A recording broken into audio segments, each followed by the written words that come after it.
Começando mais um Cala a Boca Ricardo, e nesse programa é um dos que eu tava há muito tempo querendo fazer, porque hoje eu vou fazer a biografia do meu diretor favorito de todos os tempos, que é Darren Aronofsky, diretor de Cisne Negro, de O Lutador, do Noé recentemente. É um cara que dirige filmes impactantes, de certa forma perturbadores, mas filmes que mexem comigo de uma maneira que nenhum outro filme consegue.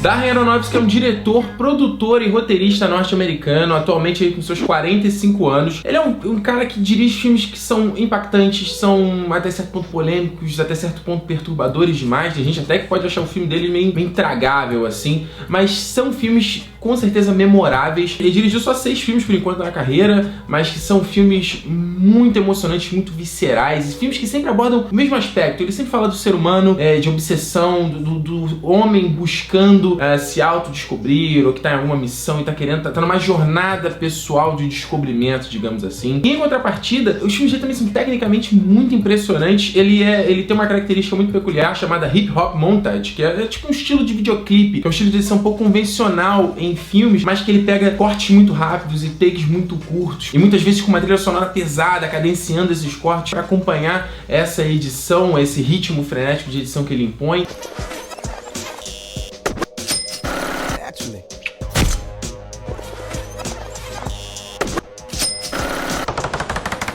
E em contrapartida ele tem um olhar, uma maneira de compor a cena que é muito diferente de uma simples fotografia muito bonita. Ele compõe a cena de uma forma que seria meio, até certa forma, impossível pra gente ver com o olho humano naturalmente, né? Às vezes com close-ups ou muitas vezes com panorâmicas imensas, e às vezes compõe a cena com colagens visuais que, se a gente fosse tentar ver, a gente não ia conseguir. Aronofsky nasceu no Brooklyn em 12 de fevereiro de 1969, viveu boa parte da sua infância em Manhattan Beach, e ele foi criado, ele tem 2 pais judeus, na verdade. Ele foi criado no judaísmo desde pequeno, mas nunca foi tão praticante e largou definitivamente depois quando atingiu a vida adulta. Ele tem mais uma irmã, a Patty, que é também ligada às artes, é dançarina, também já flertou um pouco com balé, e um pouco desse background da irmã que acabou influenciando ele a fazer Cisne Negro voltado no balé alguns anos depois. Desde pequeno os pais levaram muito ele às peças na Broadway, e foi isso que despertou uma fagulha nessa coisa do business e de realmente compor obras pro público. Foi o que despertou a fagulha nele para entrar nesse meio. Nos anos 80 ele começou a estudar a área de biologia na The School of Field Studies, onde ele teve passagens pelo Quênia e pelo Alasca. Foi uma dessas passagens que o Aronofsky diz que mudou a percepção que ele teve do mundo. Ele começou a se ver que realmente a coisa de trabalhar num escritório, bater ponto, uniformizado, né, ter ali todo o padrão social, não era muita dele. Então ele saiu fora, viajou pela Europa, viajou pelo Oriente Médio e voltou depois, no final dos anos 80, para os Estados Unidos, onde ele começou a estudar na Harvard, onde ele se formou em cinema e antropologia social em 91. Se formou com honras, e em 92 ele recebe o Master of Fine Arts pelo American Film Institute, sagrando ele um diretor cinematográfico. E aí, anos depois, em 98, ele dá o pontapé na sua excelente carreira cinematográfica com o seu primeiro filme, um ares índios, preto e branco, intimidador, mas muito interessante, chamado Pi.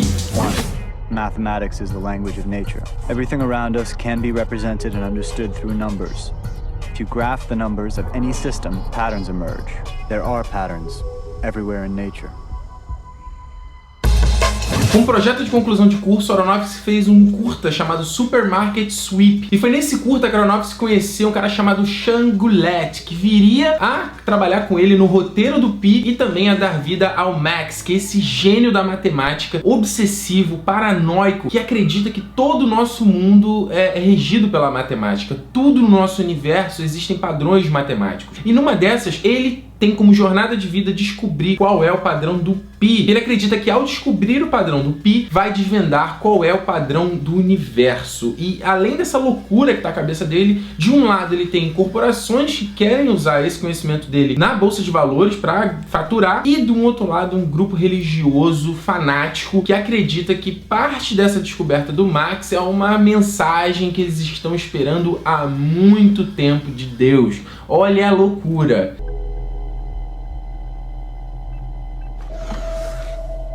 O filme custou só 60 mil dólares, que ele financiou com cotas de 100 dólares distribuindo entre familiares e amigos. Falou, olha só, se o filme rendeu alguma coisa, eu devolvo pra vocês 150 dólares, o que acabou sendo a verdade, porque o filme, além de custar tão pouco, faturou 3 milhões de bilheteria e deu a ele o prêmio de melhor diretor no Festival de Sundance. Pra você ver numa situação que eu acredito particularmente, que o baixo orçamento mais a criatividade rende coisas realmente muito interessantes. E o Pi não é diferente, porque não pode errar tanto take, não pode ser tão extravagante. O filme é feito em preto e branco, porque obviamente é mais fácil você trabalhar com set e é muito mais fácil você iluminar. Mas poderia ser, o filme é só preto e branco, mas não é. Ele também serve como recurso narrativo, porque o filme não é o preto e branco que a gente está acostumado, ele é preto e branco, é um alto contraste. O branco é muito branco e o preto é muito preto. E também tem muito...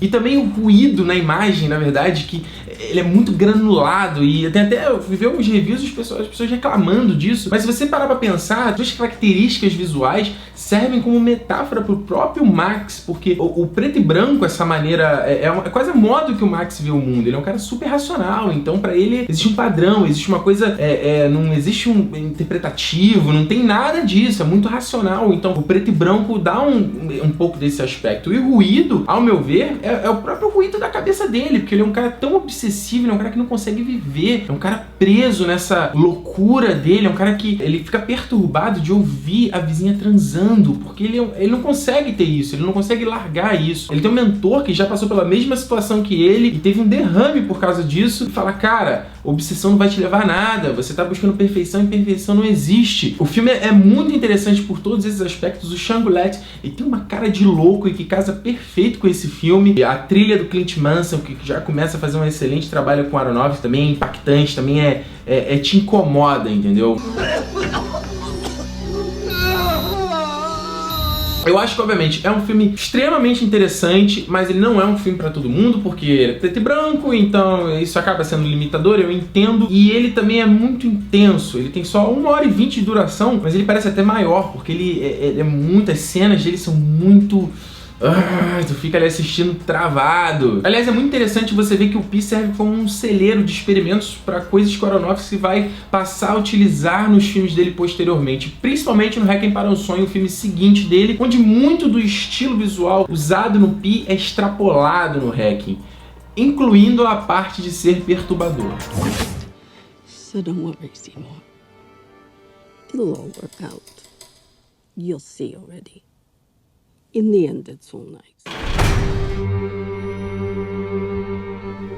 Requiem para um Sonho talvez seja o filme mais aclamado do Aronofsky, lançado em 2000, é baseado no livro do Hubert Selby, lançado em 1978. No elenco, Jared Leto, Jennifer Connelly, Marlon Wayans e Ellen Burstyn. E a história é a seguinte, o Jared Leto vive esse cara que é o Harry Goldfarb, um jovem que junto com o parceiro dele decide entrar no mercado de revenda de drogas, para não só mudar de vida, como também montar uma loja de roupas para a namorada dele, a Marion. O grande problema, como se já revender drogas já não fosse é que os três são viciados em heroína, o que é a combinação perfeita pra dar merda. O Requiem é muito facilmente definido como um filme sobre drogas, mas eu não concordo muito com isso não, na verdade. Acho que ele discute muito mais o que é droga? O que define um vício, na verdade? Em contrapartida à história do Harry, a gente tem a outra parte que é mais interessante ainda, que é a história da Sarah Goldfarb, a mãe dele, que é uma senhorinha de meia idade, que o marido já faleceu, que o filho já saiu de casa, então ela mora sozinha, não tem muito o que fazer, é viciada em TV, em programas de auditório. A vida dela começa a entrar numa loucura quando ela recebe uma ligação para participar de um desses programas. Daí começa a adorar a fama que cria ali entre as amiguinhas dela, ali aquele grupinho também de senhorinhas, tenta recriar uma imagem dela que pra ela foi o tipo, digamos, o ápice dela, que é a formatura do Harry, onde ela tem essa foto onde mostra a família dela toda junta, tinha o Seymour, que é o marido dela que já se foi, e ela usava um vestido vermelho e uns sapatos dourados que era o que ele mais gostava, que ela ficava linda, então ela começa a buscar essa imagem dela que já se foi, e aí a gordinha vai no médico e o cara receita remédio pra perder peso e ela começa a entrar numa loucura que vai gerar daí uma das melhores atuações que eu já vi num filme, proporcionadas pela Ellen Burstyn, que foi indicada ao Oscar, mas perdeu pra Julia Roberts. Pode isso?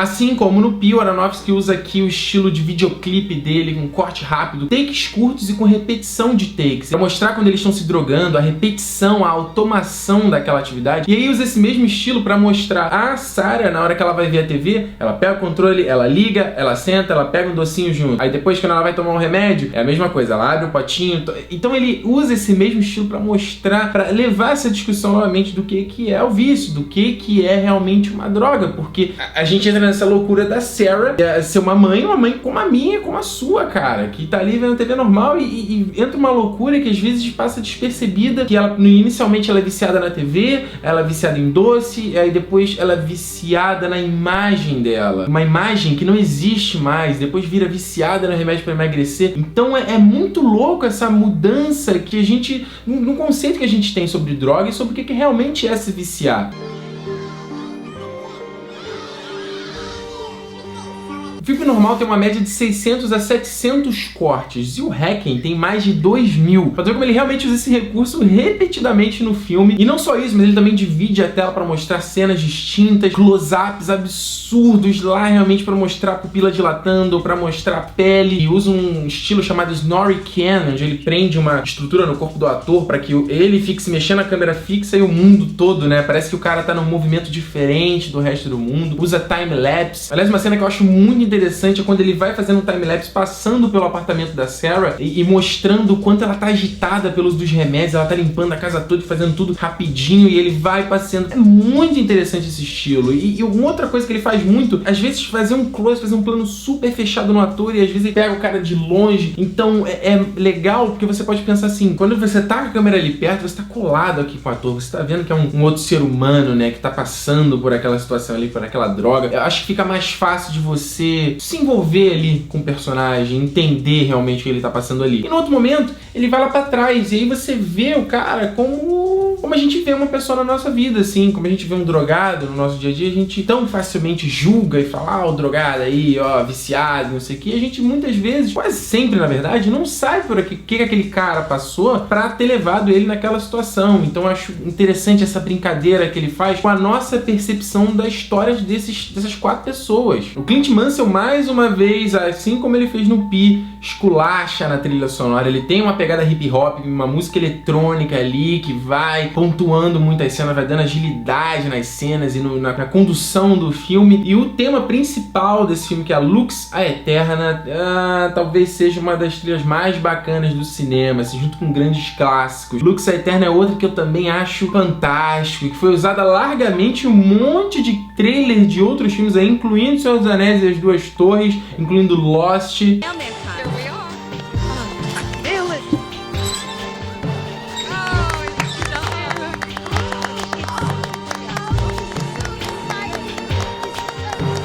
E o filme não só tem essa música que começa devagar e começa envolvente, vai ficando mais barulhenta e irritante, o filme todo ele parece uma roda que vai girando devagar e vai, até uma hora que colapsa e tem todo o seu esplendor, assim. E o filme, ele vai muito nessa pegada, a trama desses personagens vai se tornando uma coisa impossível e absurda até que colide, até que os personagens têm todo o espírito deles partido em 1 milhão de pedaços e de uma forma que eles nunca mais vão voltar a ser as mesmas pessoas de antes, entendeu? Eles mudam pra sempre. Então esse ápice desse filme eu acho impressionante tecnicamente falando, pela maneira como ele corta as cenas, como ele traz a música e fala de um ritmo, de uma forma ritmada pra realmente tornar uma coisa... Eu não sei explicar exatamente, eu não quero dar spoiler pra vocês, mas é tão impactante pra mim que a primeira vez que assisti, eu chorei vendo essa cena, não só pelo drama dos personagens, como pelo apreço artístico, pela técnica que ele usa nesse filme. Mais uma vez, eu não sei se é um filme pra todo mundo, é um filme fantástico, que eu acho que todo mundo tem que ver, mas eu não sei se ele é um filme pra todo mundo porque ele é muito pesado, porque ele tem cenas muito viscerais e tem coisas que podem incomodar muita gente, mas, mais uma vez, é um filmaço. Ele levou o Aronofsky ao hall de grandes diretores, mas mais uma vez, ele pode ser muito perturbador. Muito.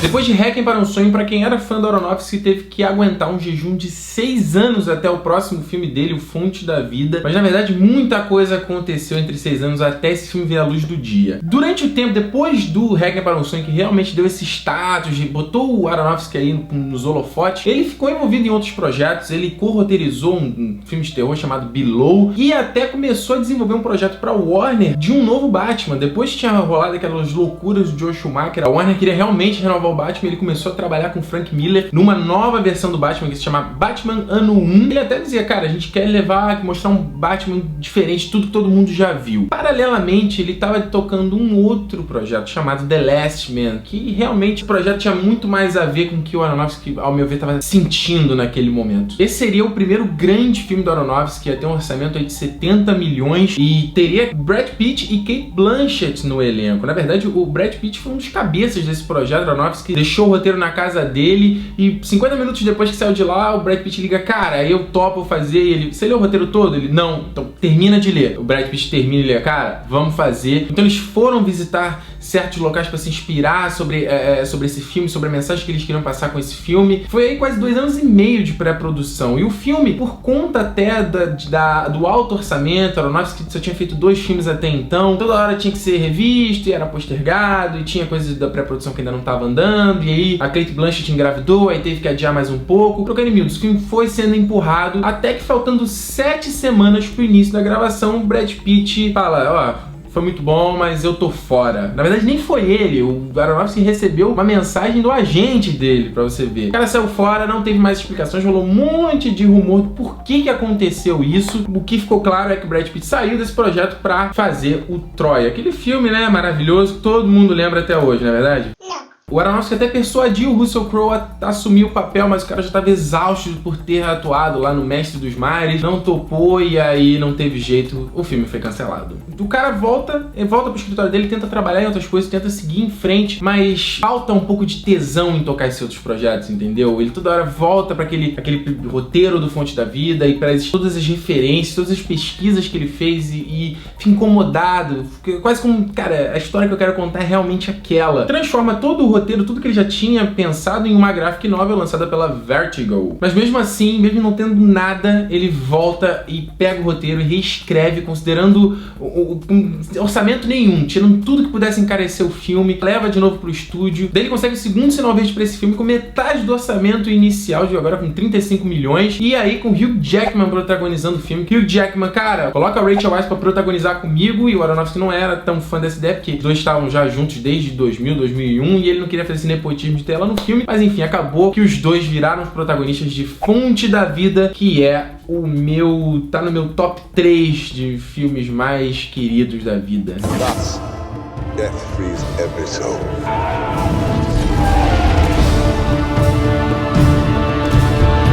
Together we will live forever.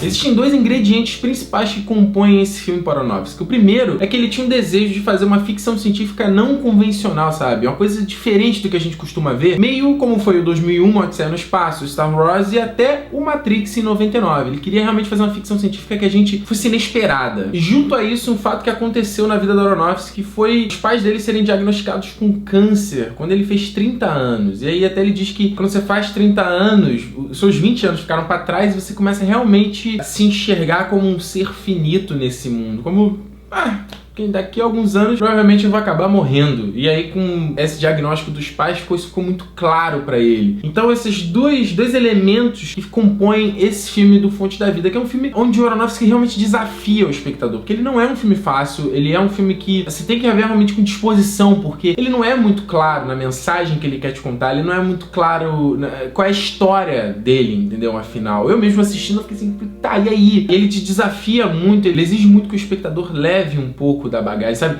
Que doe um pouco de si pra que consiga relacionar com a trama e pra que consiga entender realmente toda a mensagem que ele quer passar, porque ele é um filme aberto, é um filme que tá aí pra diversas interpretações. Eu mesmo já vi review que o cara falava que o Fonte da Vida é um filme de viagem no tempo, que tinha viagem no tempo no filme. Isso é uma loucura, porque, assim, tudo bem, normalmente, qualquer interpretação é válida, mas eu acho que não tem absolutamente nada a ver. Na verdade, o filme se passa em 3 períodos, né? O primeiro período se passa no século XIX, onde a gente tem esse conquistador, que é o Tomás, que está em busca da árvore da vida descrita pela Bíblia. Através dela, sua amada rainha Isabela vai conseguir sobrepujar a pressão imposta pela Inquisição da Igreja, que está tentando tirá-la do trono. A gente passa para 2005, a gente tem um neurocirurgião que está em busca de uma cura para o câncer do cérebro da sua amada, usando amostras de uma árvore encontrada na América Central. Daí a gente passa para o futuro, onde a gente tem essa espécie de astronauta, por assim dizer, viajando numa nave em forma de bolha junto de uma árvore imensa até Xibalba, que é uma nebulosa dourada que se acreditava na cultura maia ser capaz de trazer de volta a vida aos mortos. Para mim, esse filme é uma das mais lindas histórias de amor que eu já vi no cinema, muito em parte, obviamente, por causa do Hugh Jackman e da Rachel Weisz. Os dois passam uma credibilidade absurda, e se a gente não acredita, a gente como espectador não acredita nesse sentimento deles, que eles realmente se amam profundamente, o filme todo não ia funcionar. Por que esse filme é tão impactante pra mim? Porque ele aborda assuntos que, pra mim,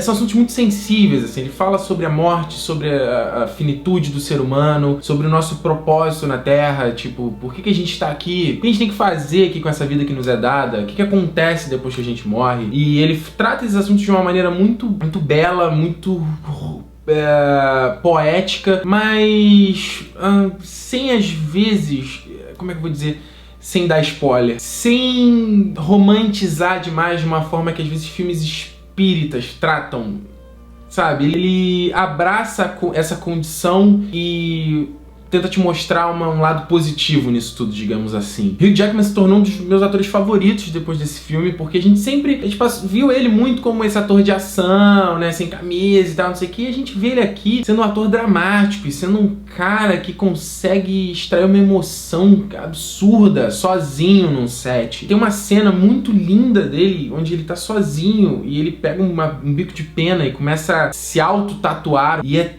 tão linda essa cena, e é tão triste, e eu choro junto, ele chora com uma verdade, eu choro junto com ele, eu falo, caraca, que coisa é essa? E o filme pra mim é uma poesia visual. Eu acho que o Aronofsky, mais uma vez, ele mostra todo o apreço que ele tem pela composição das cenas, pelo visual, mas diferente do que ele fez no Requiem e no Pi, aqui a gente tem muito uso de cor quente, ele usa, o filme é predominantemente em tons laranjas, em tons amarelos e preto. E esse preto você pode até tomar como se fosse essa nuvem negra que o Thomas vive, onde ele não consegue largar mais uma vez essa obsessão que o Aronofsky tanto atua, tanto gosta de falar, essa obsessão de acabar com a mortalidade. A trilha sonora do Clint Mansell, mais uma vez, é um chute no saco, porque ele usa muito instrumento de corda, ele usa tambores, ele usa...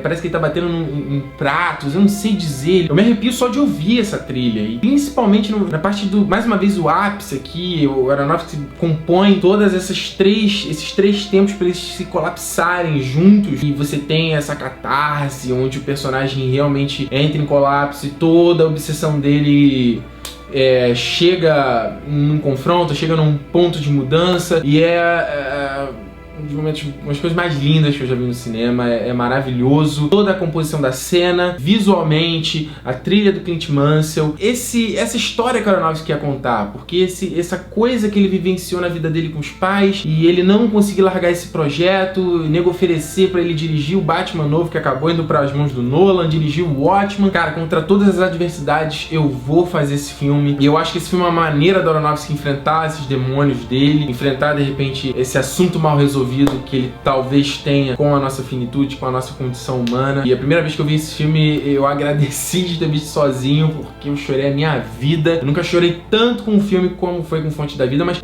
ele é um filme muito triste, mas ele também é muito bonito na sua forma. Ele é um triste positivo, se a gente pode dizer assim. E eu começo a chorar nos créditos, cara. Os créditos é maravilhoso.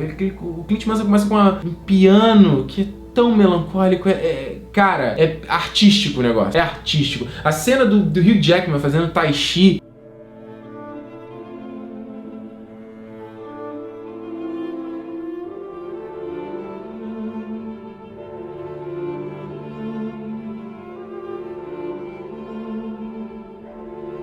cara, é lindo, e por isso Fonte da Vida, pra mim, é um dos meus filmes favoritos. Eu acho que se você tiver já perdido alguém querido, o filme tem todo um outro significado pra você, entendeu? Eu vi esse filme pouco tempo depois de ter perdido um ente muito querido na minha família, e eu acho que isso tornou a experiência totalmente diferente pra mim, totalmente chocante. Na verdade, toda vez que eu assisto esse filme, eu não consigo não pensar nesse ente, eu não consigo não ficar triste e eu não consigo não chorar. Frutos da Vida é um filme maravilhoso, cara, maravilhoso.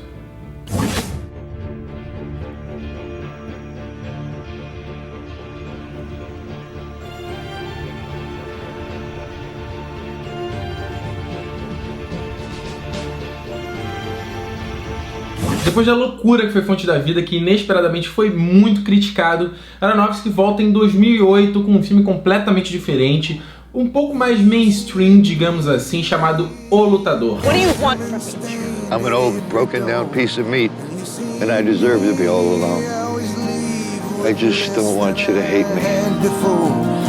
Ele traz no filme Mickey Herc, a Marisa Tomei e a Evan Rachel Wood. Dessa vez ele vai pro mundo do wrestling, que é o Vale Tudo, né? O Telecat, que se chamava aqui no Brasil. E traz aí um filme que foi muito bem recebido. Ele veio under the radar, digamos assim. Muita gente não tava sabendo que ele tava existindo até o filme de fato ganhar trailer e começar toda a sua campanha de marketing até ser lançado. E foi um filme que custou 6 milhões e faturou 40 milhões ao redor do mundo, além de render 2 indicações ao Oscar pro Mickey Herc e para Marisa Tomei, que estão fantásticos. Na história desse filme a gente vê o Mickey Herc vivendo Randy, The Ran. Foi um lutador de luta livre lá no passado, nos anos 80, onde ele realmente teve a glória dele, era super reconhecido, ganhou um bonequinho, teve jogo de videogame. E aí a gente vê agora esse cara, meia idade, já todo velho, cansado, judiado pela vida, morando nesse trailer barra motorhome e trabalhando num supermercado com um chefe hiper babaca e nos finais de semana trabalhando ainda, lutando pra conseguir ganhar uma grana onde ele é realmente reconhecido aqui e ali. E ele, mais uma vez, pega num aspecto de obsessão que o Aronofsky fala em todos os seus filmes, que é o personagem do Randy, que ele não se aceita, na verdade. Ele é obcecado por essa imagem dele, esse lutador que ele era, e que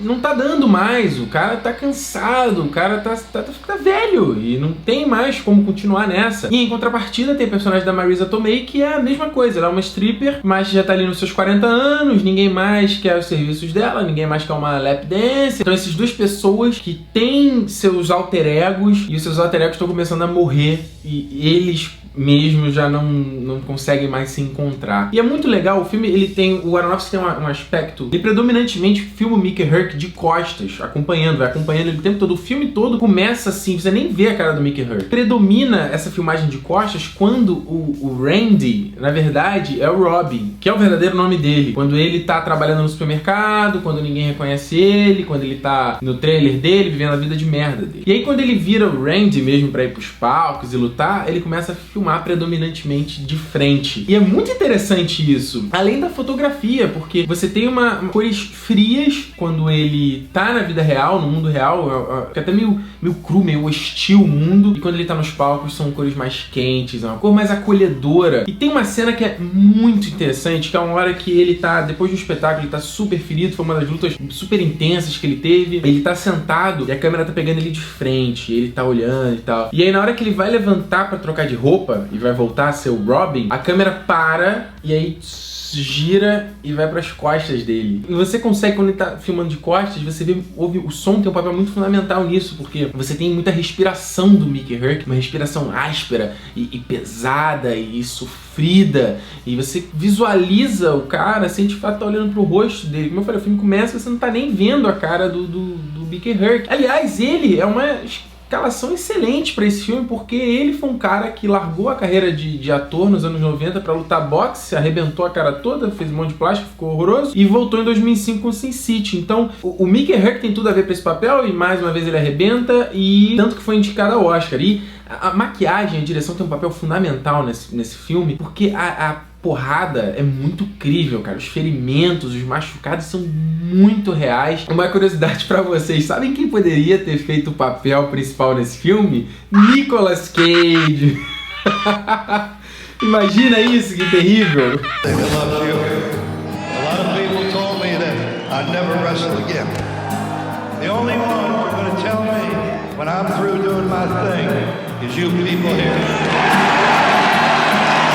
Daí em 2010, o Aronofsky vem com um filme irmão do Lutador, digamos assim, que é O Cisne Negro. I had the craziest dream last night about a girl who was turned into a swan, but her prince falls for the wrong girl and she kills herself. Esse aí sim foi um filme aclamado pela crítica, super bem recebido, foi ovacionado de pé no Festival de Veneza e rendeu as 5 indicações ao Oscar, incluindo melhor diretor, melhor filme e melhor atriz para minha amada Natalie Portman, que ganhou naquele ano. Olha, eu vibrei demais quando ela levou esse prêmio. E esse filme é um filme irmão do Lutador porque trata dos mesmos aspectos, assim, são pessoas que usam o seu corpo como uma forma de expressão, como, né, uma forma de se expressar. E o nosso corpo existe, né, ele é super limitado, ele não consegue ir até certo ponto que às vezes a gente quer e as pessoas se machucam e se ferem para atingir esses objetivos. Só que o Cisne Negro fala essa arte super glamurosa que é o balé e o Lutador, essa arte mais suja, essa coisa meio underground mesmo, que é o wrestling. A inspiração para o Aronofsky desse filme vem de várias fontes. A primeira, como eu falei, é a irmã dele, que já tinha flertado um pouco com balé, então ele já conhecia um pouco desse ambiente e achava um ambiente interessante para se passar essa história, porque é um local que exige muito da pessoa, se aposentam cedo porque o corpo não aguenta. E outra inspiração veio de uma peça do Dostoiévski que ele leu chamada The Double, de um cara que sofria ao ser substituído por outro. E aí ele achou muito interessante esse aspecto, essa coisa de ser substituído, e falou, pô, isso aí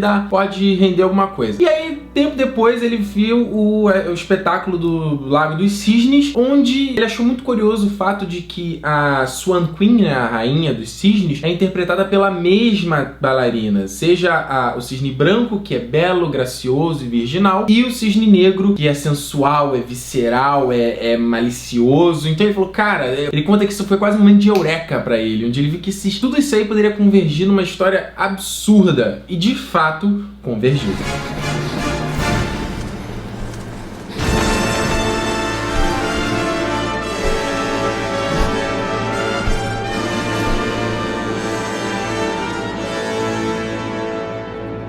Nesse filme aqui a gente tem a personagem da Nina, vivida pela Natalie Portman, que é uma menina que vive em um ambiente muito opressor. Seja na casa dela, onde a gente tem a mãe dela, que foi uma bailarina e que largou tudo pra ter a filha, e que tem uma pressão ali, exige demais dela pra realmente ela quase viver o que a mãe acabou deixando pra trás. E ao mesmo tempo a pressão que a própria Nina tem na cabeça dela de querer ser perfeita e de querer atingir o máximo dos objetivos. E é muito curioso porque ela tem essa pressão de ser a maior, e quando ela consegue o papel da Swan Queen, vira um grande desafio, porque o papel tem esses dois aspectos, o lado bom e o lado negro, digamos assim, e ela só consegue atingir o lado bom, porque ela é perfeita, ela consegue fazer tudo gracioso, tudo com uma super maestria, mas pro Cisne Negro ela não consegue, porque ela precisa ser mais sensual, ela precisa ser mais, se deixar levar pelo momento, deixar levar mais pela dança, e ela não consegue atingir isso com essa loucura, essa obsessão de ser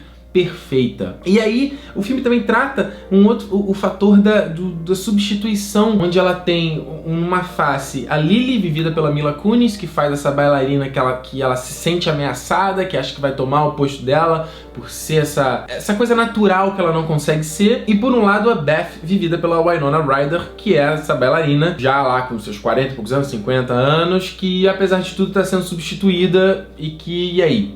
O que vem depois disso, né? Então ele trata esses dois aspectos pra gerar essa loucura que vira a cabeça dessa bailarina. E esse é um filme que... Ele foi o primeiro filme que eu vi do Aronofsky e eu fiquei maluco.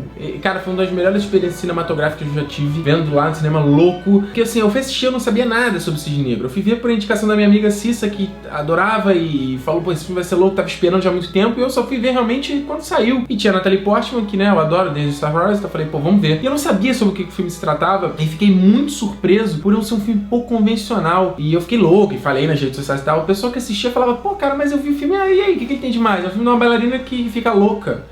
E eu acho isso uma interpretação muito simplória do filme, entendeu? Todos os filmes do Aronofsky têm essa pegada de interpretação, entendeu? Todos os filmes dele, você vai ver de novo, você vai entender de um outro jeito, e você vai ver uma coisa que você não viu, e vai captar uma coisa que você não captou. Então os filmes dele sempre tem esse algo a mais, e o Cisne Negro não é diferente. Você, ao mesmo tempo que você trabalha pra você acompanhar essa jornada da Nina, você começa, às vezes, analisando depois, analisando certas cenas que às vezes não aconteceram, ou que não foi da maneira que você pensa que é no filme. Você acha que X pessoa tem um papel na cena no filme, mas você vai lá depois e não é bem assim. Então vira uma loucura você tentar interpretar isso também. Mais uma vez, Aronofsky batendo na tecla da obsessão. E assim como a gente tem a Nina na obsessão dela em ser perfeita aqui, é a mesma obsessão do Max em querer descobrir o padrão do Pi, da Sarah na sua própria imagem, na sua perfeição de imagem, é a mesma obsessão do Thomas buscando vencer a mortalidade, é a mesma obsessão do Randy tentando se manter como o lutador. Cara, foi um filme que, como eu falei, foi um choque quando eu assisti, totalmente inesperado, e toda vez que eu assisto eu acho mais incrível ainda. Ao final do filme, no momento que fala It was perfect, cara, eu tava no cinema, eu falei junto, cara, porque puta, que filme foi esse? Já aplaudi de pé, eu não gosto de fazer isso no cinema, eu gosto de fazer, porra, tá, que isso, cara, fantástico.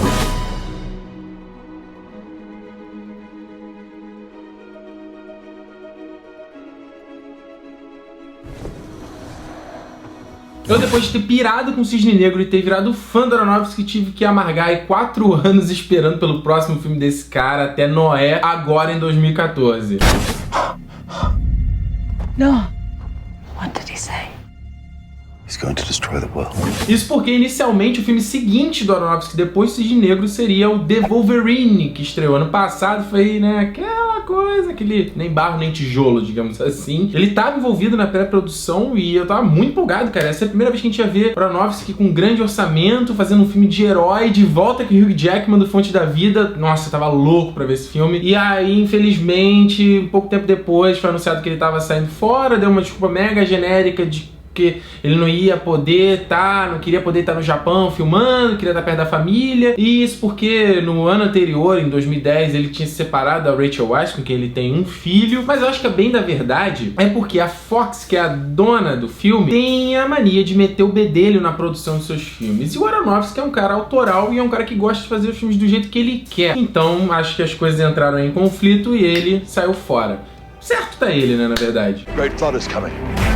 You build a vessel to hold the innocent. E daí ele me inventa agora de contar a história da Arca de Noé, né? Novamente flertando com a Bíblia, coisa que ele já tinha feito lá no Fonte da Vida e até no Pi, de certa forma, né? O que acontece é o seguinte, a gente tem aqui a história do Noé, todo mundo conhece aquela coisa, né? Noé, dilúvio para limpar o mundo da humanidade podre e repovoá-la com um par de cada espécie de animal que teria que ser salva numa arca a ser construída pelo Noé. Esse filme, na verdade, o Aronofsky, ele quis dar uma versão dele desse filme, ele até fez uma HQ inicialmente, antes de começar a produção do filme, uma HQ muito bacana, com uma arte muito bonita, que quase serve como um storyboard pro filme. Apesar dela ser diferente em um monte de aspectos, ter um pouco mais de cenas que a gente não tem no filme, ela ainda é muito fiel. Só que esse filme ele vem com uma grande polêmica, porque muita gente foi pro cinema mal informada pra assistir esse filme, não é verdade? Não que seja culpa dela, já dá pra entender, mas é o mesmo caso que aconteceu com o Árvore da Vida do Terrence Malick, que todo mundo viu ali, é o novo filme do Brad Pitt e se decepcionou, saiu irritada do cinema. Com Noé, deu que foi a mesma coisa, viu ali? Noé, dilúvio, Russell Crowe, vou assistir. E não é bem assim, né? Como a gente vê pela filmografia do Aronofsky, ele é um cara que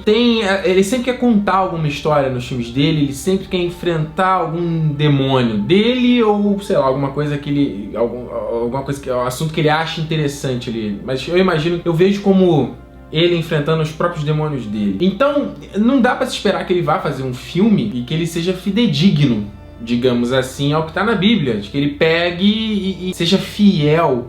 Na verdade, é uma grande inspiração. Eu acredito que quando a gente chega no filme e vê os anjos caídos lá no formato de pedra, com 6 braços e tudo mais, seja uma coisa realmente chocante pra quem tá indo ver esse filme realmente esperando a história do dilúvio. Mas, novamente, é a interpretação do cara. E aqui a gente tem por que Noé, né? Por que essa história? E aí a gente consegue pegar o quê? O Noé, ao contrário da Bíblia, né, que recebe uma mensagem clara do que ele tem que fazer, no filme ele não tem essa mensagem clara, ele tem visões, ele tem pesadelos, e ele tem uma interpretação do que é a vontade de Deus. Nada fica muito claro do que ele tem que fazer. Então, é um cara aqui que ele tem uma interpretação, e ele fica obcecado por essa interpretação, e ele luta para pra concluir essa missão, não importa o que aconteça. E a gente consegue muito relacionar com o Aronofsky e os filmes dele, né? Que se obceca em fazer os filmes dele do jeito que ele quer, não importa as adversidades, né? Olha aí, mais uma relação. Embora o filme tenha o estilo do Aronofsky, por exemplo, da edição videoclipe, onde você tem aliás, uma cena que eu acho maravilhosa no filme, onde ele mostra a evolução da violência, né, das guerras humanas, que é corte pra mostrar um movimento. Eu acho aquilo ali fantástico. E a outra cena onde mostra um fio d'água percorrendo todo o planeta Terra. Tem esse todo estilo, tem a música do Clint Mansell, que é épica, que é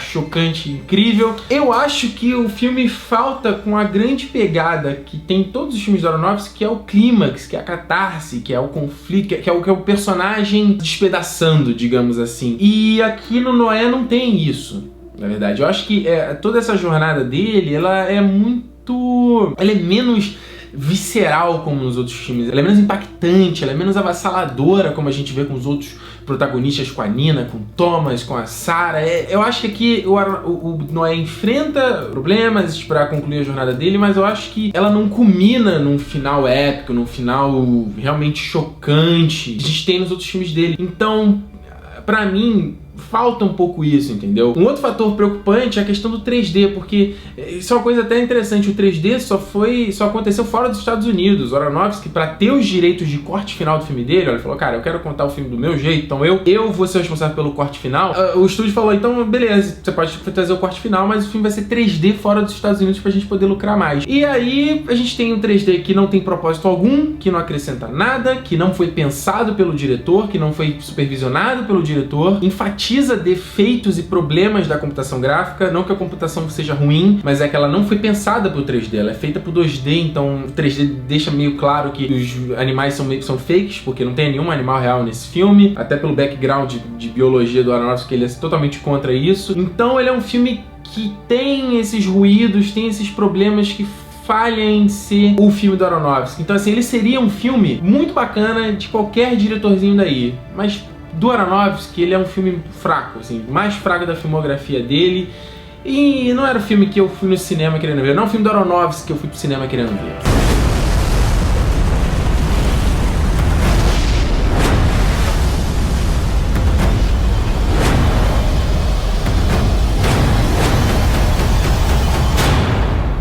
Fui tentar entender por que eu gosto tanto dos filmes desse cara, por que eu me identifico tanto, porque ele mexe tanto comigo. E é engraçado, vendo entrevistas do Aronofsky, vendo a maneira dele pensar o filme, eu consigo me afeiçoar muito ao estilo dele, a maneira como ele pensa certas coisas, seja ele se dedicar demais a um filme, seja ele se dedicar a um projeto, seja ele querer trabalhar com coisa diferente, falar numa hora da cultura maia, noutra hora ele tá falando de wrestling, noutra hora ele tá falando de balé, noutra hora ele tá fazendo um filme semi-bíblico. Então eu acho muito interessante isso, que ele quer fazer as coisas do jeito dele, ele segue a intuição dele. Até você vai ver making off e fala, cara, você tá no set, o diretor, eu não sei tudo que eu tenho que fazer aqui, eu não sei como é que o filme tem que ser, eu não sou o senhor de todas as respostas, mas eu sigo a minha intuição e na hora eu sei que a coisa vai dar certo. Eu acho isso muito interessante. E pra mim, os filmes dele são formas que ele encontra de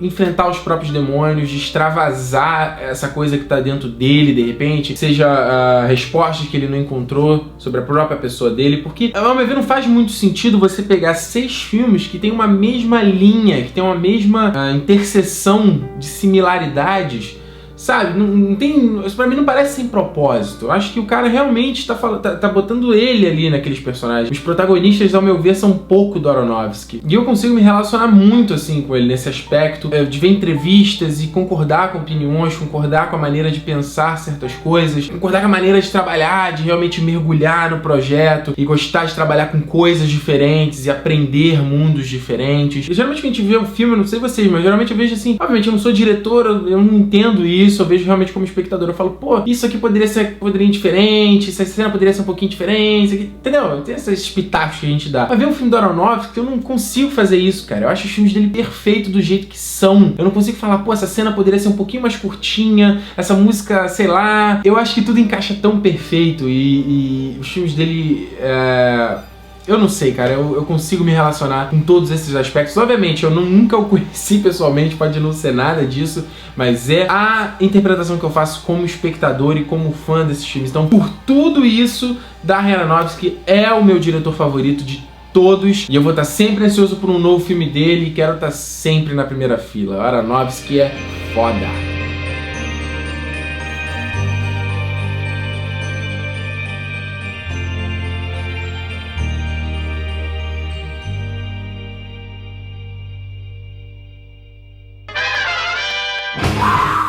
Essa foi a biografia do Darren Aronofsky. Deu trabalho esse negócio, gente, mas valeu a pena. Eu queria muito tempo falar dele pra vocês. Esperei realmente só estrear Noé pra poder realmente trazer esse assunto à tona. Então eu quero que, se você já assistiu algum filme do Aronofsky, deixa aqui nos comentários o que você achou desse filme, qual foi a sua interpretação desse filme, o que você tirou desse filme, e se você se interessou por assistir algum deles aqui. A missão desse programa foi realmente te mostrar esses filmes, e tomara que você assista, tomara que você goste. Se você assistiu depois do programa, coloque nos comentários também. E eu quero que você também deixe nos comentários do que mais eu posso fazer biografia. Tem algum diretor, algum ator, algum artista que você gostaria de ver uma biografia aqui no Cala a Boca Ricardo? Por favor, deixe nos comentários, será um prazer ouvir o feedback de vocês. Quem sabe, volta aqui a biografia.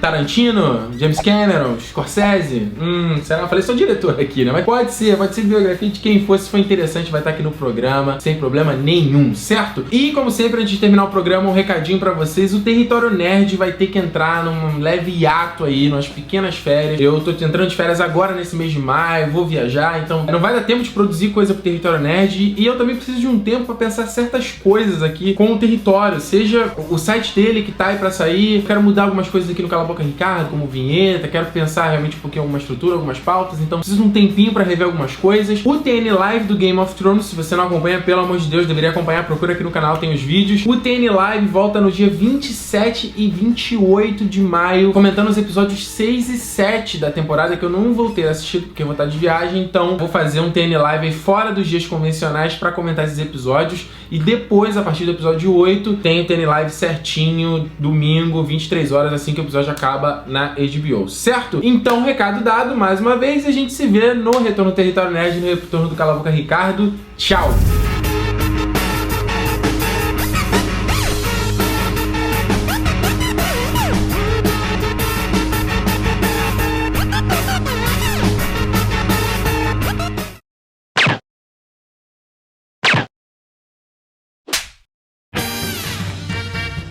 ...45 anos, ele...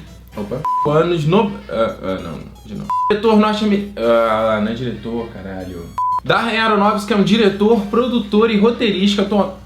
Roteirista, Ricardo, pelo amor de Deus, vamos lá. Também... Tem gente que até o filme dele meio... Tá,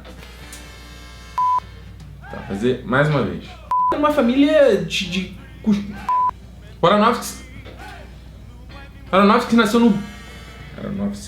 Começou a estudar, né? Descobrir o padrão e sagrou o Aronofsky. E sagrou o Aronofsky, caralho, incluindo a parte em ser perturbador. Pô, não consigo falar essa palavra. Em 1978. Então ele sempre repete. Então ele sempre repete a caralho. Então ele sempre sempre. A coisa indo pra corrente sanguínea. A coisa indo pra corrente sanguínea, a coisa indo pra corrente... Caralho, vamos de novo.